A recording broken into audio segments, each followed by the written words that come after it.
दरवाजा खोलकर अंदर आ जाती है और अपनी बहन देवी को खींचकर एक थप्पड़ देती है। जाते जाते वो जेजे से कहती है कि जेजे ने उसका विश्वास तोड़ा है। फिर वे दोनों घर चले जाते हैं। घर जाकर किशोरी अपनी बहन को समझाती है। आज जो भी हुआ किशोरी उसके कारण अंदर से टूट चुकी थी, क्योंकि धर्म के चक्कर में उसने अपने प्यार को खो दिया था।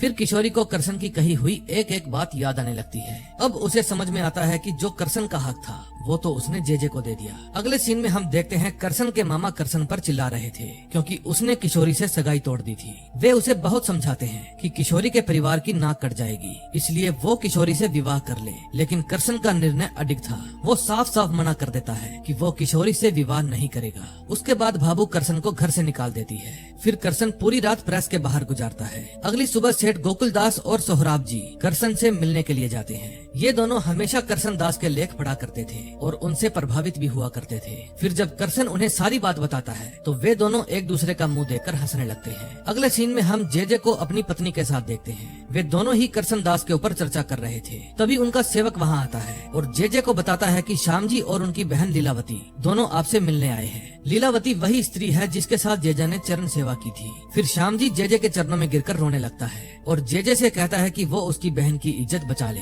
क्योंकि लीलावती पेट से हो गई थी। फिर जेजे श्याम जी को एक डॉक्टर के बारे में बताता है और कहता है कि वहाँ जाकर बच्चा गिरवा दो। ये सुनकर श्याम जी को जेजे पर बहुत गुस्सा आता है। अब वो जेजे को मारने ही वाला था, लेकिन तभी जेजे के सेवक उसे पकड़ लेते हैं। फिर लीलावती जेजे के चरणों में गिर जाती है और कहती है कि ये भगवान का बच्चा है, इसलिए वो इसे नहीं गिराएगी। वो ऐसा इसलिए कहती है कि सभी लोग जेजे को भगवान मानते थे। फिर इसके बाद जेजे लीलावती को प्रसाद बताकर एक लड्डू खाने के लिए देते हैं और फिर उन दोनों को हवेली से बाहर कर दिया जाता है। फिर हवेली के बाहर श्याम जी मदद के लिए चिल्लाते हैं, क्योंकि उस लड्डू को खाकर लीलावती को अजीब सी उल्टियाँ होने लगी थी। तभी करसन वहाँ से गुजर रहा था। फिर वो श्याम जी और लीलावती को देख लेता है। फिर वो उनको वहीं पर रुकने के लिए कहता है और दौड़कर एक सामान ढोने वाली गाड़ी लेकर आता है ताकि लीलावती को वैद्य के पास ले जाया जा सके। लेकिन जब वो वहाँ पर वापस आता है तो देखता है श्याम जी और लीलावती दोनों ही वहाँ पर नहीं है। फिर करसन भागता हुआ हवेली के दूसरे महाराज लावन जी महाराज के पास जाता है, क्योंकि हो सकता है कि शायद उन्होंने उन दोनों को देखा हो।